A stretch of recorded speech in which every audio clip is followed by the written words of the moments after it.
Welcome, everyone, to another edition of our People First Talks. For those of you who have not been to one of these, my name is Radha Ruparel, and I'll be hosting this conversation today. So for those of you who have not joined one of these, the People First community is a growing coalition of now 600 organizations and individuals around the world across sectors who have this belief that if we wish to see sustainable development, we have to invest in people. And we have to invest in growing leadership of people, and particularly locally rooted leaders. And so we've been having this series of talks to learn from um, many of the leaders within our community around two questions. What is the leadership we need now? And how are we developing it?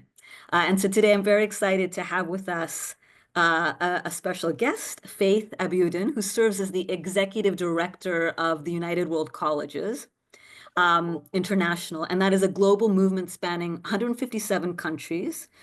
Faith has also held leadership positions at the African Leadership Academy.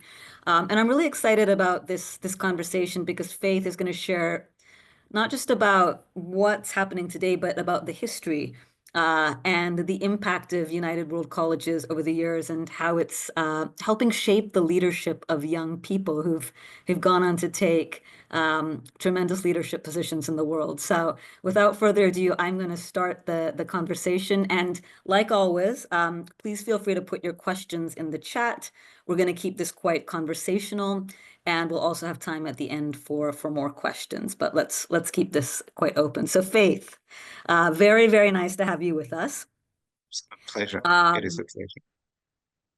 Well, let's get started. Tell us a little bit about yourself, if there's anything that I didn't cover in the introduction, and then also about United World Colleges, both what is your mission, but also the history of how it came about, because I don't think I know I learned a lot about the history, and I think it's really helpful for others to hear that. Well, it's fantastic really to have a chance to share and thank you for the very warm welcome. It's good to be part of the community myself and to also be playing some kind of a role in helping us move this community forward. I think when I first heard about the United World Colleges and what I have come to love about the scale of what we're doing is the fact that this is a system that is deeply rooted in a good history. It's got a powerful mission that is utterly compelling. And one of the first things that people, I think, fall in love with is the mission of the United World Colleges. And then people discover the impact of this movement and they get really mind blown. And I'm glad to see folks already on the call who have had different touch points with United World Colleges in different ways. And I'm hoping they'll be joining me to share some of their own mementos and memories in the chat so that I don't feel very lonely up here in the spotlight. I'm going to be name calling people at some point when I think it's getting a bit boring in the chat. So get ready, everyone. Well, I think if we take it all the way back, I often begin the story of the UWC movement, and you hear that acronym UWC quite a bit. Right around the First World War, just over 100 years ago. And the reason I do that is because looking backwards sometimes helps give a much clearer perspective to the future. And in looking backwards, the person who is credited with being the founder of the UWC movement was really a world-renowned educational leader. But this was about education with a conscience. It was about education for a purpose. It wasn't reduced to the literacy and numeracy and preparation for the world of work. It was about deeply connecting the work of education to the transformation of society. And that's the lens through which I look at all the work that we do. And so Kurt Hahn, who was a German education leader, had grown up in Germany and then had early access to education in the UK, having gone to Oxford and a few other places. And went back, as people were doing around the First World War, to Germany, and people were being called back to serve in various roles. And because of Kurt Hahn's exposure to British society, he was entrusted with the responsibility within the German government of translating British newspapers and basically understanding what was happening on the other side while the war was going on. And so through that vantage point, Kurt Hahn had access to the German delegation to the Treaty of Versailles that officially brought an end to the First World War. And on the back end of that, Korhan was deeply moved by this process of kind of scaling down war and trying to rebuild society on the back of something that was very devastating. And that then led him further to work with then the last imperial chancellor of Germany, to actually establish a school with intent to help young German men at that time evolve their sense of service, their sense of purpose, what they wanted to do to help to rebuild society, having lived through what was a terrible experience. And so if we fast forward from that time between the late 1920s and the early 1930s, Korhan had perfected a model of education that was then well renowned in Germany as a conscious, service-driven approach to education. And then something happened with Hitler. And so Korhan, having experienced and heard and lived in society where then Nazi stormtroopers had, basically killed a young man in the street as part of their activism. And the killers were being praised in society as heroes of Nazism. And Korhan felt a challenge and issued that challenge to students and alumni of his school, then Salem School in Germany, saying, you've got to decide if you stand by the values of Nazism or by the values of Salem School. And that moment put Korhan in the spotlight. He ended up in prison, and because of his history in the UK, there was advocacy for him to be released, but he could no longer stay in German society. And so Korhan was exiled into the UK, where he began his global advocacy, building schools and established a school called Town, and eventually co-founded the first United World College, Atlantic College.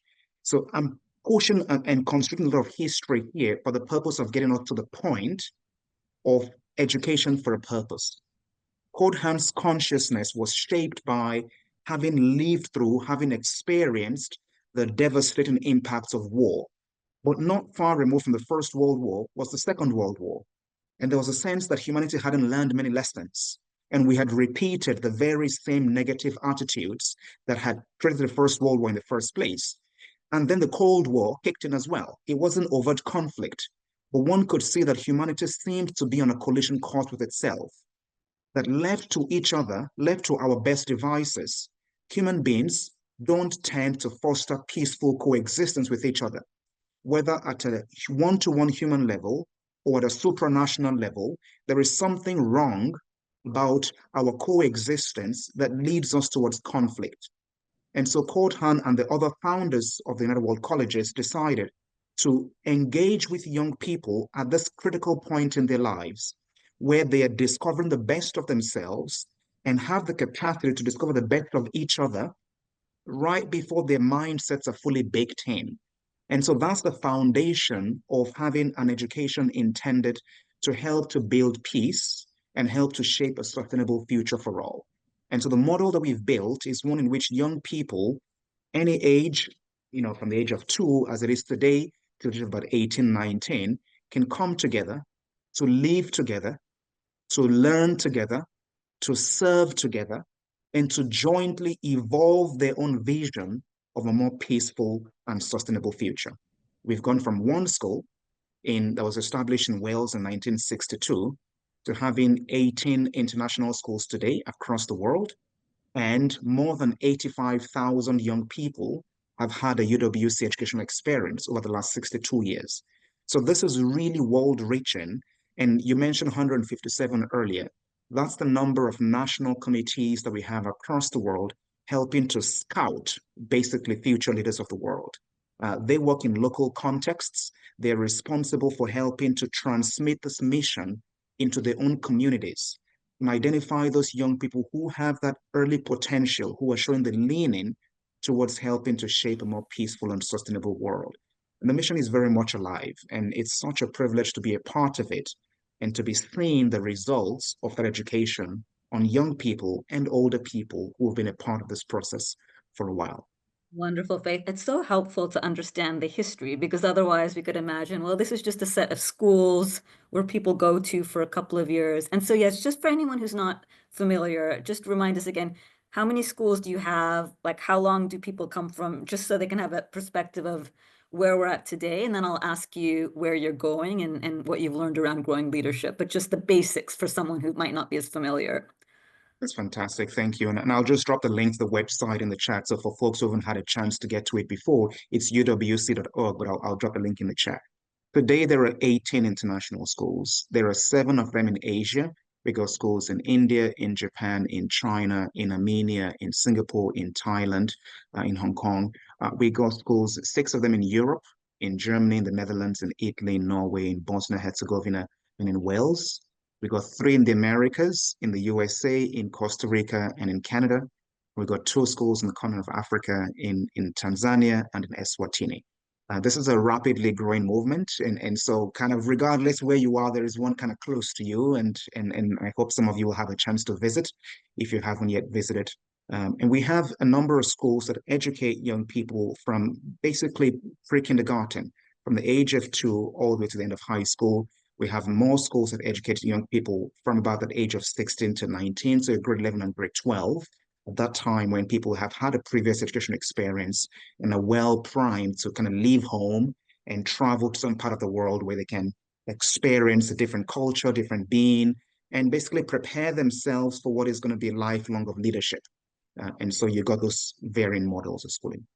Yeah, and Faith, walk us through then um what is well actually before we get into the what does it look like, can you share maybe an example of, so fast forward, some of these young people have participated in the program. The idea is to help them see difference at an early age, think about peace, not, a deeper purpose. Can you share a couple of examples of students who've been through that and where they're at now? And then we'll walk through, all right, so what actually shaped that? What's the secret sauce? But maybe give us a sense of a couple of your graduates, just so we can draw a picture of who these folks are.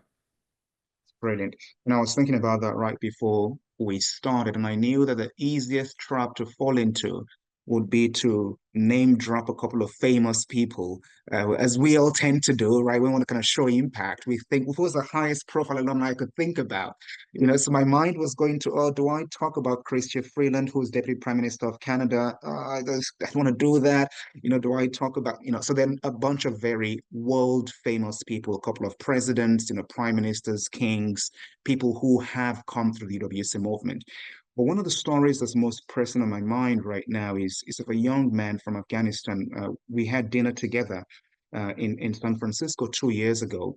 And of course, at the time when the Taliban had taken over education in Afghanistan and the whole country, basically, girls' education was being truncated and still one of the most heartbreaking stories in the world today.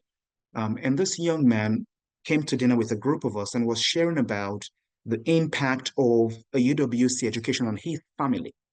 He said before he came to UWC, he had never had female teachers, something we all take for granted. Almost every primary school teacher in the world is a woman, in my unscientific, analysis, right? We're so used to seeing women teachers. He'd never seen one. And he'd come to school. And so for him, growing up in Afghanistan, it was kind of normal for girls to not go to school. And so his parents never prioritized girls' education until he'd come to UWC and gone back home for the summer and began to talk to his father about the need to educate his elder sister and his younger sisters. And this young man, this is not a world famous anybody. Here is a person whose worldview began to change by the instance of coming to a school, realizing I've got to have a difference in my own family. I've got to go back and advocate. And so now he's one of the leading advocates in his area for girls' education, having realized that what he had taken for granted, what he never experienced, what he'd eventually taken for granted was being denied to many others. The second story that's on my mind is one that I've shared a few times when a number of us on this call were familiar with David Senge. David Senge was Minister of Education and Innovation in Sierra Leone and currently serves as Chief Minister in the government of Sierra Leone. So David Senge came to UWC a little over 20 years ago from Sierra Leone, having been discovered by the Sierra Leone National Committee of UWC, young man having grown up in Sierra Leone. And for many people who are familiar with Sierra Leone, perhaps the lasting legacy of the civil war in Sierra Leone is lots of amputees. The civil war in Sierra Leone was so horrible, and you had people whose arms and legs were kind of chopped off in different ways. And David, having lived through and experienced that, was quite keen to invent prosthetics that will be functional for the common person. Prosthetics aren't readily accessible. They aren't everywhere.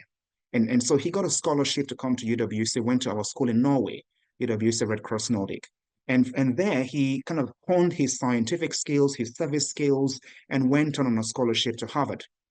And while at Harvard, David continued to refine his work in science, went to do his PhD at MIT, and carried on his work. Shortly afterwards, went to work at IBM, piloting and thinking about the ideas, and he'd already earned three patents, I believe, for this innovative designs of functional prosthetics. And so David, just over the age of 30, was appointed by the government of Sierra Leone as the chief innovation officer. Someone who was going to walk across multiple government ministries and thinking about how to move innovation forward in the government of Sierra Leone. And 2 years afterwards was appointed Minister of Education, in Sierra Leone, young man in early 30s.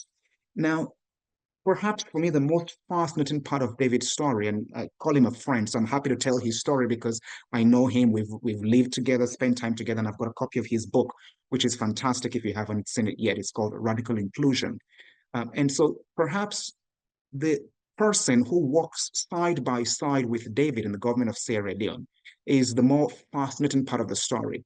A gentleman called Matthias Esman. Now, Matthias is nowhere near born in Sierra Leone. Matthias came from Denmark. And when David was appointing a chief of staff for his work in the government of Sierra Leone, he appointed his roommate from UWC from Denmark to work with him. So never in my mind would I have thought that a young, white man from Denmark will be working in the government of Sierra Leone, helping to transform education in that country.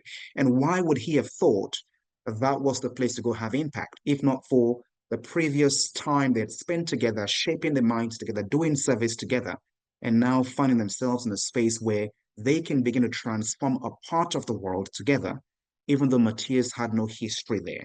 Now, this is two of 85,000 stories, that we could be telling. And I'm just blessed to be able to know many of these people and to be seeing their work across governments, multilaterals, the private sector, the nonprofit sector. People are leading change in ways that are really astounding. And I'd love to tell more of these stories. And I'll drop a link in the chat again where you can read kind of some of the impact stories from UWC. And I'm sure you'll be inspired as well. Yeah, that's beautiful, Faith. And in a second, I want to actually unpack what it is that fosters those connections. Some of it is just bringing people together at a formative age, at different walks of life. But I know there's much more beyond that. But before I go there, I want to ask a question around what is the type of leadership you want to develop now? So you gave us a sense of the history, and I can imagine much of that does shape things, and the world has changed in the last 50 years. There's more access to global opportunities, more space for connection. And so if you think about what you're hoping most to grow in those students, is it connectedness? Is it agency? How would you describe that now? And then I'll be curious to learn what is it beyond bringing people together that you do during that 2 years? But let's start with the what first. It's fantastic. And the idea of the people first community is really about investing in people first. The idea that it is people who change systems, it is people who improve the world. It's all about people. And so the kind of leadership that we are seeing as most important and most critical, most timely to shape is both the interpersonal relational leadership as well as the systems leadership. The fact that you mentioned, there's so much connection, so much, you know, information, so much awareness in the world, for some reason, we're still missing a chance perhaps to help the person right next to us, to see the person right next to us. We've kind of fallen for this trap of, oh, we're also connected, the world is all at peace, we figured this whole thing out. But there is a need to remind ourselves consistently that the way we change the world is by helping the person right next to us. Not all of us have the platform or have the profile to enact world change writ large. But The message we are passing across to the young people who come to UWC schools is to not get overwhelmed by the scale of global challenges in a way that they do nothing on their street, in their school, in their classroom. And when they have the platform to do bigger and better things, they will be better prepared because they have already tried and established the capacity to make a difference locally. So that's the first layer of truly taking some kind of action wherever you find yourselves to make a difference. And then the second layer is that of systems leadership, realizing that none of the challenges that we see in the world today can be solved in isolation. Everything is interconnected. And so the capacity to understand how economics flows into politics and how that flows into social life and how that affects geopolitics, etc. I think we find the need to help people think beyond that surface level, analysis of, I can analyze all the problems in the world and know how bad things are. No, you got to get beyond that and see how one action can have a ripple effect on other things around it. And so we've actually begun a pilot, not even pilot, now develop programs around systems leadership and systems transformation, which is that next layer of making a difference locally. So those are some two areas in which I see the absolute need for different kinds of leadership today. Yeah, that's really helpful, Faith, because I think, oftentimes in our current education systems, we're throwing knowledge and we're throwing so much information, and yet we have lost a bit of the ability to actually pause and look at a problem and look at the complexity of it. Now, these are big things, right? Having someone be able to see the system, having someone be able to take action for service. And so, beyond bringing people together in their formative years with a diverse cohort, and I think that in itself does a lot. What else enables that in the 2 years? Like if I was to walk into a UW school versus maybe a more traditional school in my backyard, how does it look different? How do you develop these capacities? Yeah, just give us a sense of what that looks like and what's different. For many years, I think people in the UWC world were asking that question of themselves. You come to UWC school, if you graduate from a UWC, you feel it. You know that this was just so different. And it was this fantastical idea of a UWC education is so transformational, but how do you define it? And so 7 years ago, we partnered with the Harvard Graduate School of Education to actually study UWC. And they embarked on a 2 year well, actually 5 year longitudinal study to accompany young people in UWC over the course of the educational journeys, multiple touch points of research, and then a benchmark that against 14 international schools across the world, and also look for parallels and look for things that were quite, what really is it about UWC? What they ended up with was a fantastic piece of research, which again is publicly accessible on the UWC website. If you've not had a chance to see that, I'll happily share again a link to the Harvard study.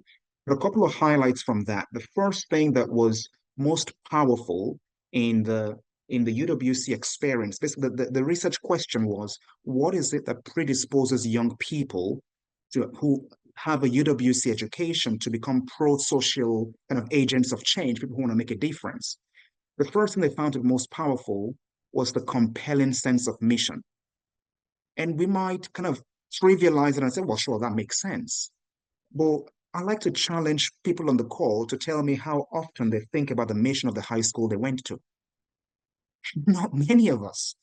Not many of us reflect on the mission of the high school we went to. Not many of us feel like our lives are guided and shaped by the mission of the high schools we went to. That is the inverse for a UWC student. There is something so powerful, so tangible about the idea that UWC, in quote, makes education a force to unite people, nations, and cultures for peace and a sustainable future. You've got a powerful mission, you've got a powerful set of values. And the interconnectedness of those things drives people consistently to ask themselves, how am I living up to the mission? I attend alumni gatherings of UWC former students, and the subject of most alumni gatherings is, how are we living up to the mission? Many years after they graduated, some 40, 50 years after graduation, challenging each other to reflect on the mission. That's a powerful element you can't replicate. The second thing about the UWC experience that is so powerful is the idea of living, learning, and serving together. There is something about community. It is so powerful. Again, we might overlook it as, of course, that is the norm, but not exactly. Yet people come together, but people pass by each other consistently. In UWC, you are forced to engage with each other. And you're engaging with each other at many levels. You're engaging at the level of being fellow youth. You're engaging at the level of, in many ways, being away from home and discovering a whole new culture. But more importantly, you are serving and delivering service outcomes together. And I have seen how that has transformed the minds of a young person several times over. You're fixing something together makes it more difficult for you to be disagreeing with each other on your fundamental humanity. And so by committing people in ways, self-designed, sometimes facilitated, they're doing lots of things together. They begin to improve their own sense of self, their sense of the world, and the commitment to making a difference.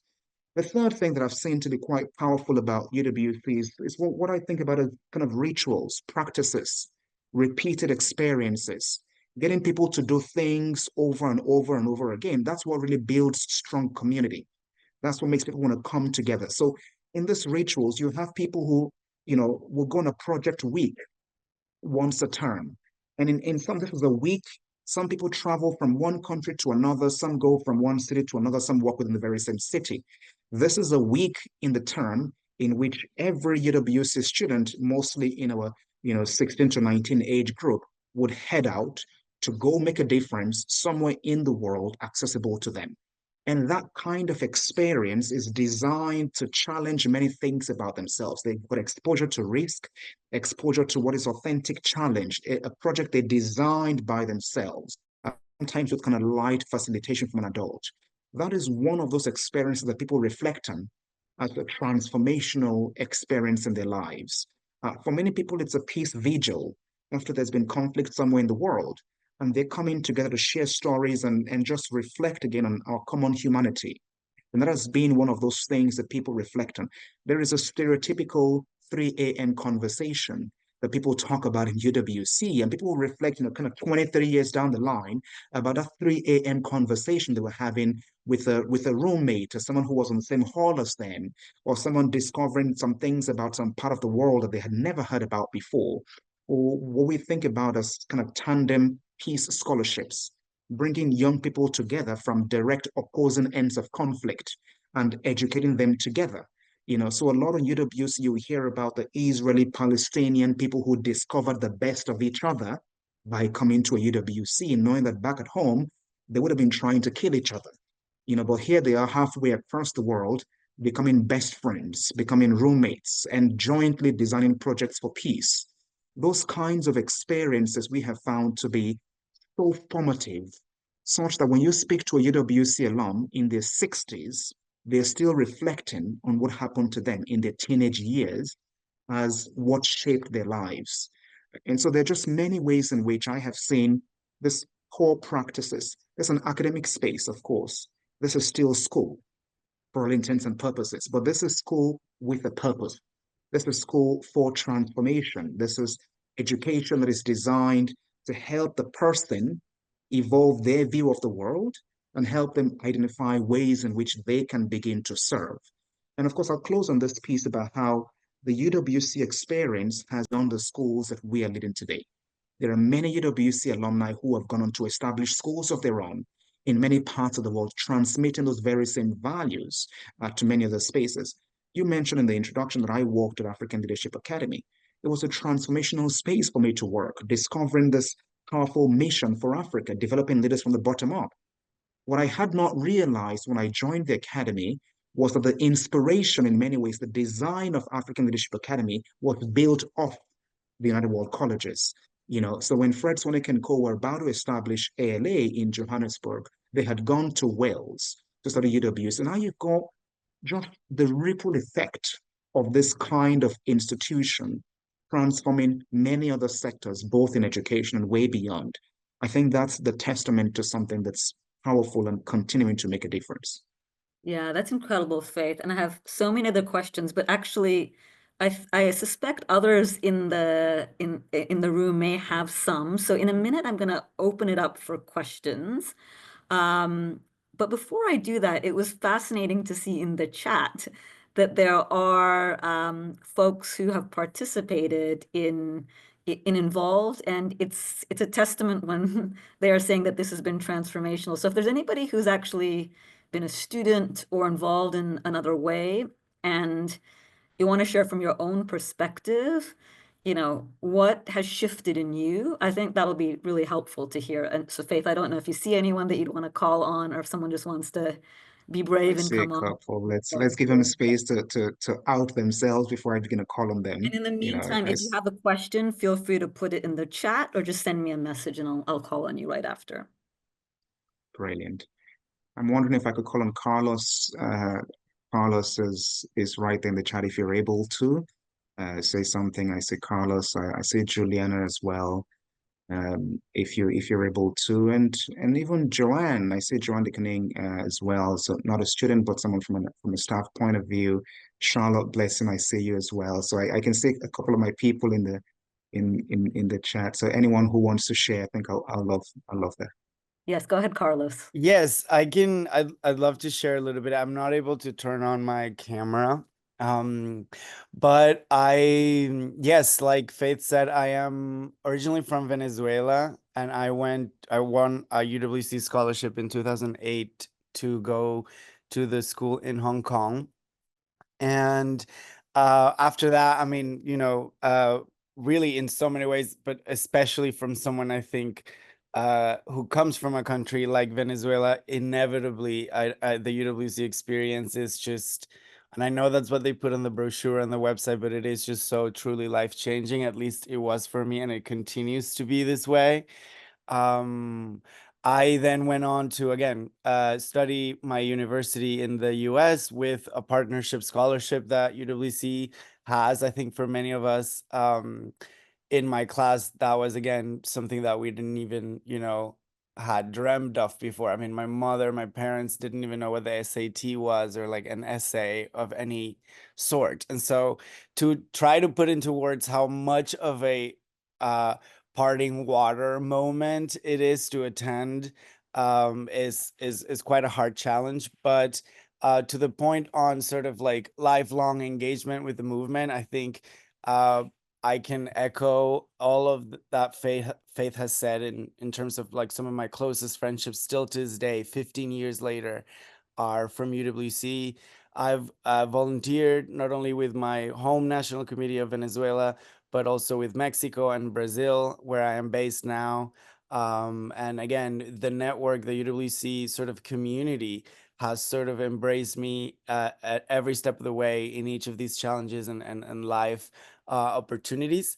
And so I love UWC. I think I've repaid my scholarship back numerous times in terms of just the volunteer um, time I've dedicated, and it's just lovely. It's just so great. It's so energizing to always be involved with the network at large. And just to add a little bit before I close off, I I know this is not necessarily like super official yet, but a group of us, a group of alums in Brazil is getting together. We already have a sort of pretty solid working project to open a UWC school in the Amazon rainforest.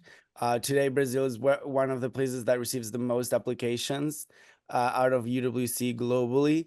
And we believe that it would be great to have this project come to life. So, of course, it's a lot of work and we still need to do a lot of things, but I think that maybe helps to explain the impact, both personal, professional, and really spiritual on some level that UWC can have on people that are lucky and that go through this movement. So Wonderful. thank you. Yeah. Thank you so much, Carlos. I heard so much there, just exposure to something that you wouldn't have had, the access to a network. And I can just sense in your energy a commitment to service in different ways. And so, yeah, I can just sense that there. Thank you for sharing. Charlotte, I just want to open it up for you. And if you can just introduce yourself and I'm Charlotte, and it was so wonderful to hear Carlos's voice because I think Carlos and I have spoken many times on the phone when I was at UWC Mahindra. So I have both my involvement with the movement really goes back to Colorado College, where I was first introduced to UWC students when I was working at the CC in 2007. And I started reading about UWC and I thought, ooh, I want to work for them one day. And as it played out, my daughter ended up going to UWC first. And then as soon as she graduated from UWC Adriatic the same year, I started at UWC Mahindra and was there for some years in admission and deputy head.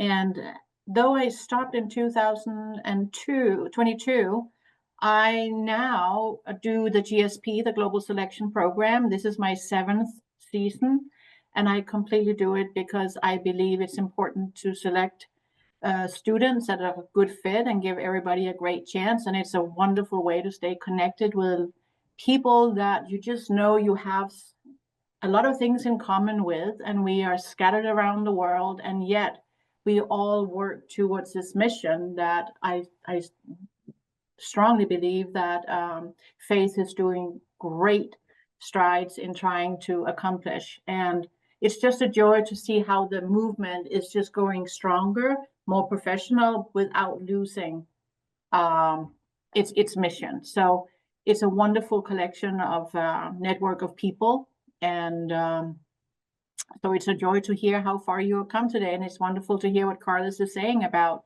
Brazil and thinking about that, because it is true. They have so many students there that would love to go to UWC. So good luck, Carlos. You know how to reach me.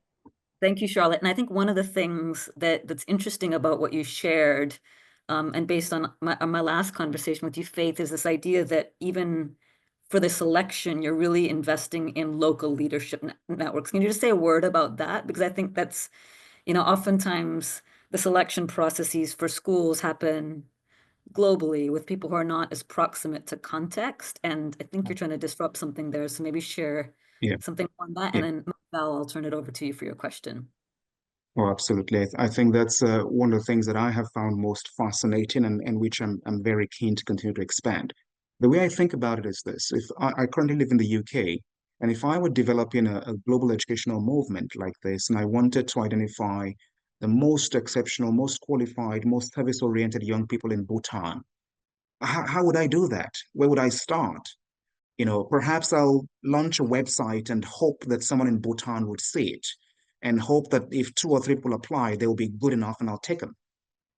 That's perhaps what most of us would do. We'll sit in our offices in New York, in London, and some global headquarters.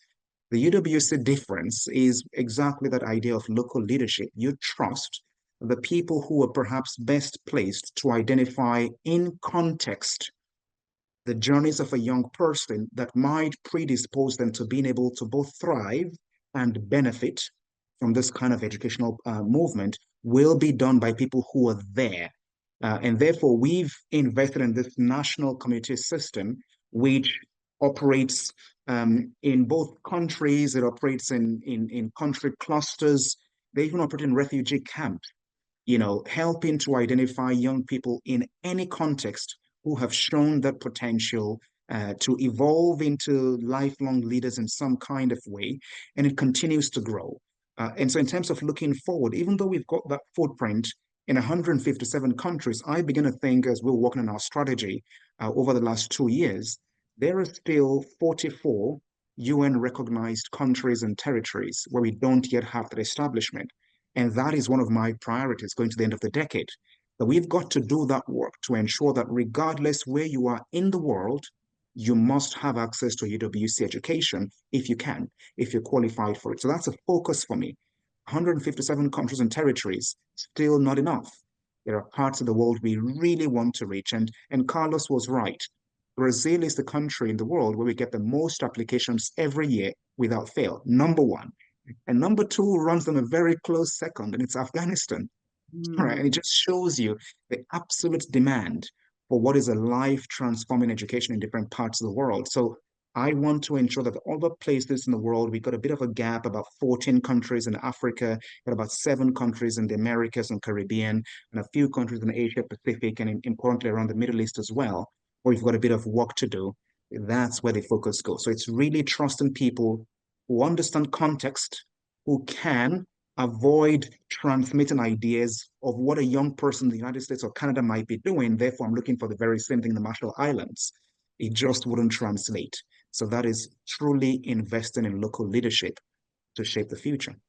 Beautiful. I love that, Faith, because I think oftentimes that isn't the model. Oftentimes there is someone at the center making decisions. So I love how you've disrupted that and really invested in that and your commitment to continuing to do that. Okay, let's open it up. There's a number of folks with questions. I saw Manvel with your hand up. If you could just come off mute and introduce yourself and share your question, and then I've lost another hand. So if your hand went down and you wanted to ask a question, put it back up again and I'll come to you next. Okay, thank you. Hey everyone, I'm Abiodun from Armenia. I'm a 16-year-old boy from Armenia and I'm engaged in Teach for All as a student leader. And it's kind of funny because I have a lot of things to pack because I'm going to attend the Student Summit in Malaysia. So, first of all, thank you for such an informative session. And personally, being a UWC applicant, I'm now preparing for my UWC interview, and I'm looking for some advice on how to show yourself efficiently and well overall. Thank you. Well, I love that we have students on the call. And since you were bold enough to ask that question, Faith, what do you look for? That is fantastic. Isn't this why we do the job, right? It's to make all these connections happen. So Manvel, really pleased that you're here and that you're already fully engaged. I mean, if you're with Teach for All, you're applying to UWC, going to a certain summit, you've got it already locked in. Essentially, at the heart of all this is helping young people transmit their own passions to make a difference somewhere in the world. You know, we are a conduit. We help you birth what is within you already and help to equip you with, perhaps a stronger network, that sense of agency that sometimes you just want someone to help you activate that. You want to have that sense of possibility, that doing a habit. So as you go into your interviews, the most important thing is to help people understand where you have come from and where you're trying to go. Don't replicate someone else's story. Don't tell people what you think they want to hear. At the heart of it, people want to know you and they want to understand how you have become the person you are and what is it about the world or about your community that you would like to do differently, see change. And the more you can express that authenticity, the more appealing your story would be to whoever is interviewing you. So don't force it, but it doesn't sound like you will. You're on the right track already, and I'm really wishing you all the best. Thank you. Wonderful. Wonderful. Let's continue with the questions. I see a hand up from Moses. If you could come and just introduce yourself and yeah, what are you interested in learning about? Hi everyone, am I clear? Yes, yeah, go ahead, Moses. Yeah. Yes. I am so Faith. Thank you so much for this very insightful conversation. My name is Moses again, and I'm currently based in DC, and I teach for Uganda alum. It's a teach for Uganda. It's a network of Teach for All. And when I was a teacher in rural Uganda, in rural central Uganda, for 2 years. I mean, having read now the mission of UWC, which is to make education a force to unite people, a nation, and cultures, for peace and sustainable future. I don't think that is very much in lockstep with what is, with our education, with our system of education back in my country in Uganda. We are very much focused on cognitive development, and oftentimes that comes at the expense of the development of character. And I feel like, now we live in a time in a day and age where I feel like the character and development and cognitive development has to be really, really aligned. And, in my part of the world, there seems to be a misalignment. And, so you find people who really are very much qualified for, let's say, position of a role, but their character oftentimes falls short. So my question to you is that if I were someone who is really intent on changing the system so that we see a curriculum which fosters not just the cognitive development, but also but also the development of character. How would, what would your advice be to someone who is trying to sort of, do that? Because that I feel for me is very much more relevant in this day and age than just involvement, cognitive involvement. Thank you. It's such a powerful question, Moses, and I think you've brought a number of things together. Firstly, I'm pleased to know that you're in the Teach for All network, because this is one of those spaces that already kind of inclines you to identifying challenges and wanting to help solve them. And then we look what you're presenting is a systems challenge, right? And this is the design. This is a space in which we can engage in the level of conversation. My recommendation would be to go through what we think about as a human-centered design process, right? Which is, you want to really understand the challenge you're trying to address from multiple levels. You want to understand what is the intention, what is the approach of whoever are the designers of educational experiences. How do they approach what they do? I want to think from the point of view of students and parents. I want to think from the point of view of teachers and really playing that out.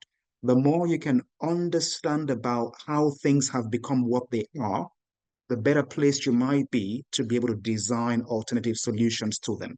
So that process, I would say, be thinking through multiple lenses of educational systems design.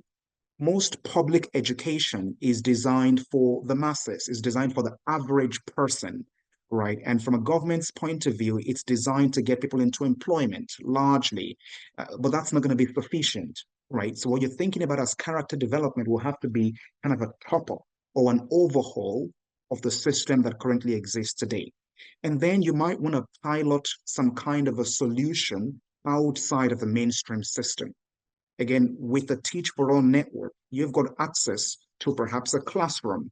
You've got access to an after-school club in which you can begin to pilot a solution with 20, 30 young people and see how your vision of transforming character development might come to life in that small space. And then you have a chance to get feedback and iterate that and begin to invite people to see this experiment and how it's coming to life. And then from that, the storytelling can begin to grow, in which you're drawing a lot more attention to the fantastic, successful experiment, which over 2 years has led to XYZ. Then scale can begin to happen, right? But until you've done that understanding in context and then begin to pilot outside of the mainstream, people will just take you as someone who's so good at identifying a challenge, doesn't know what to do with that challenge. And that's the difference we're trying to make here. Pilot, having understood and experimented in some kind of space. I hope that's useful, and I'm happy to help in any way possible. Thank you so much, Faith, for that response. Faith, I Will be a love pleasure. how you're modeling one of the principles, which is getting people to start small and learn so you can actually understand how to do that at larger scale. Precisely. Are there other questions? Yes. Isenas, if you could just introduce yourself and share your question. Hello, I'm Ayşenaz Karabik. I'm joining from Turkey right now, and I'm 15 years old. I'm in 9th grade, and I hope to apply for the UWC next year.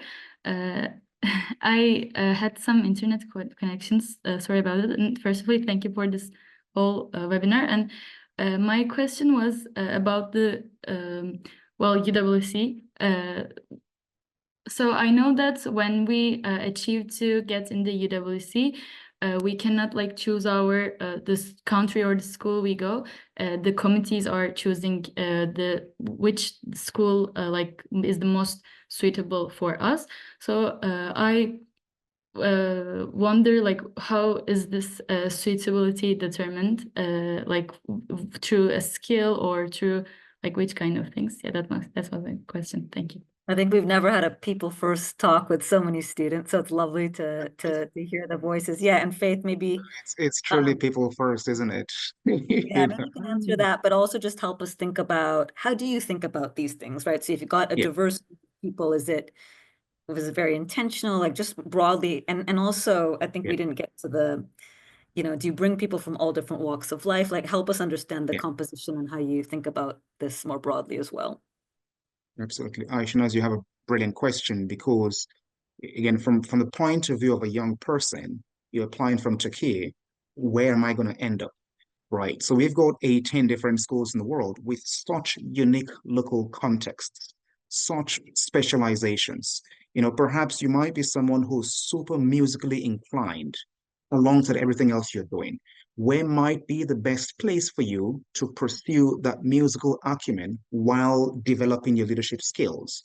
So someone might recommend, oh, have you thought about, or if you're the National Committee of Turkey, you're thinking, oh, let me maybe think about UWC Adriatic in Italy. They got a fantastic music program, and given your profile, that is likely to be the best place where you might thrive.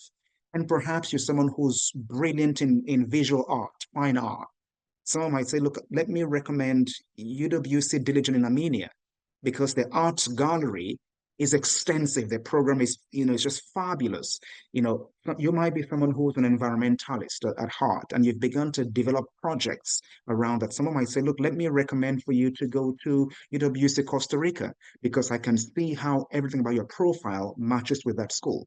But for you, you might be thinking, oh, please just send me to Wales because I love the UK. And someone on the other side says, I think I have a bit more perspective about your profile and the profile of the school. So there's a whole science behind how this movement ends up. And the key for you as a person, Aishan, is that you are supported by a group of people who are working hand in hand with you. And over the course of your journey, they are still accompanying you. This is not school where you simply apply and you're utterly lost. Where do I go?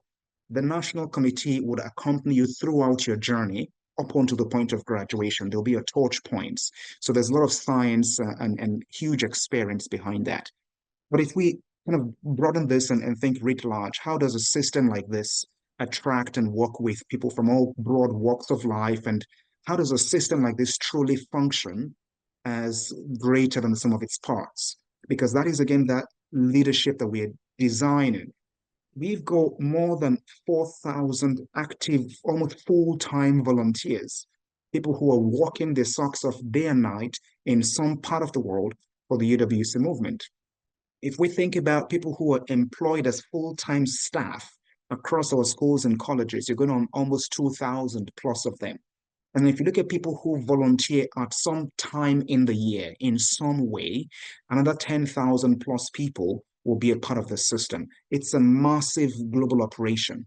And I often joke to people that every single minute of the day, there's a UWC meeting happening somewhere in the world, every minute of the day. And that blows my mind. So from our point of view, the structure is such that UWC International, that I lead, is the organization at the center of this entire movement. It helps to connect and coordinate the various parts, but it's a federation, which means each of the schools and national committees operates as independent entities, and they've got the freedom, the space to design and apply what we call, place-based learning.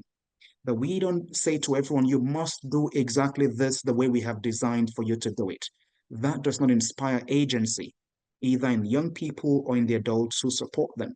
So it's a system that is driven by its values, by its mission, and it's actualized by many different players who are connected to that mission and those sort of values. And going forward, our goal is to inspire more offshoots of the same mission. Growth for us might lead to more schools, might lead to more national committees, but more importantly, the influence of the work that we're doing will happen through partnerships. It'll happen through having multiple institutions or organizations take some little bit of what we do, we learn a little bit of what they do. We might jointly evolve some project out somewhere in the world, similar to what we did in Bosnia-Herzegovina at the end of the Yugoslav and the Bosnian War, in which Bosnia as a country was really on its back.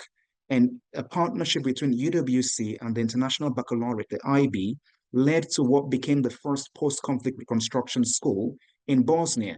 And today, 18 years down the line, highly thriving international school that's leading the transmission of education in that country. That's a partnership. We won't do anything successfully alone. And so that's my invitation to everyone else to think about how this system can come together to help to make a difference in the world. Faith, I love that. And I'm just gonna, there's one more question that I really want to get to, but I just wanted to name a few themes that have come up already today that are, that have been coming up in many of our conversations, right? So one is this idea of mission. And a mission and a sense of purpose is not something that lives on a wall, but it's lived every day. The second is this idea of service and living and being together in community. I mean, that's something that we've heard in many of our talks. The idea of rituals, um, simple ways where we can actually start getting into practice in small ways. The idea of being locally led, not just not just having someone at the center making decisions around who is participating. And then finally, I think that this idea of thinking about networks and also partnerships. The idea that, we're not going to do this alone. We actually have to be doing it with others. But there's one more beautiful question I want to get to in the chat, and I don't think we're going to have time for everyone. But someone had asked about, and I'm going to just find it right here. How do we think about adults? And so and I think this is a place to just get very real. Like we are now talking about peace and in a world full of conflict. And so what work do you do with adults to be able to hold space for working across lines of difference? Where has it been challenging for you? Maybe give us the kind of the harder side of it, and what have you done to support and enable that, especially in these times? Many UWC students want to come back to UWC now that they're adults. It's to kind of like redo what they got as young people because they see the absolute benefit of that as they go through their own lives. A couple of ways in which adults are a huge part of what we're doing and kind of evolving alongside us is our national committee system.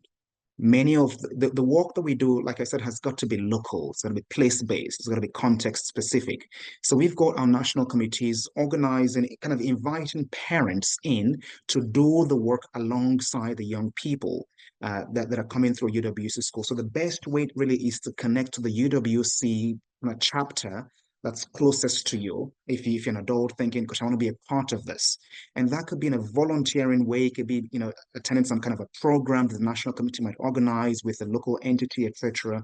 I think about the work we do in Norway, where we have such a strong partnership with the Nobel Peace Center that really allows us to bring people in with that mission for peace and the work that we do through our schools as well. So think about the UWC National Committee closest to you. This year, we organized the first kind of UWC short course for adults.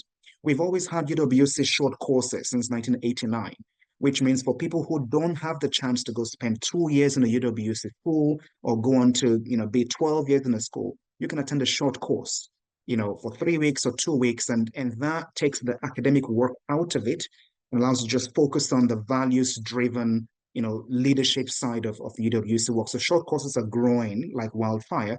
We want to grow them a whole lot because that's how we scale, right? So being part of a short course could be transformational. Like Charlotte, you can also volunteer with us, regardless where you are in the world. You can be part of this community virtually. Going forward, we're going to be hosting many more talks like this, many more webinars, again, in partnership with others to keep expanding our space for people to come through so adults can really experience the UWC way. I'll close on this by saying, I was at our school in China in August of this year, and I was seeing many parents who were as fully engaged in the work of UWC as their children. They were asking me for advice. What advice would you give us? The advice I gave the parents was evolve alongside your children. Ensure that you are not going on a different track that your children are going, because eventually you will not be well placed to support them, and they need that support regardless how they would act in their late teenage years, assuming they figured life out. If the parents aren't evolving and gaining a UWC education alongside their children, you find yourselves growing apart. So for adults on the call thinking, gosh, I love this so much, I want to be a part of it, I'm asking you to lean into this movement as well and learn alongside us the values of kind of open source and everyone can grow through this as well. So if there are more specific questions, kind of ways in which you might be able to work with us, you would know how to contact me, and I'll be, very pleased to kind of invite you further into our world. Beautiful. Well, thank you so much, Faith. As always, we've run out of time, but thank you for a very inspiring conversation. I can sense your commitment to this, but also just the clarity of purpose, the idea of not doing this alone, is embodied by so many young people on this call. And I think the work that you're doing is very needed in this time. So appreciate you joining us. Thank you for your wisdom. As always, we'll send out some notes and a video of this talk for anyone who wasn't able to join. And we look forward to starting up our People First talks again early in the new year. And until then, I hope you all have a good rest of your day. And thanks again, Faith, for being with us. Pleasure. It's been a great pleasure. I want to just thank everyone who took the time to be a part of this. It's an hour of your day and you didn't have to, but I'm really grateful you did. And lots of friends and colleagues I can see on the call. So thank you so much for honoring this, and lots of partner organizations as well. Really good to see you. And if you seek to make a difference in the world, you're in the right place. And so I'm glad we've been able to do this together. So have a lovely rest of the day, everyone. Take care.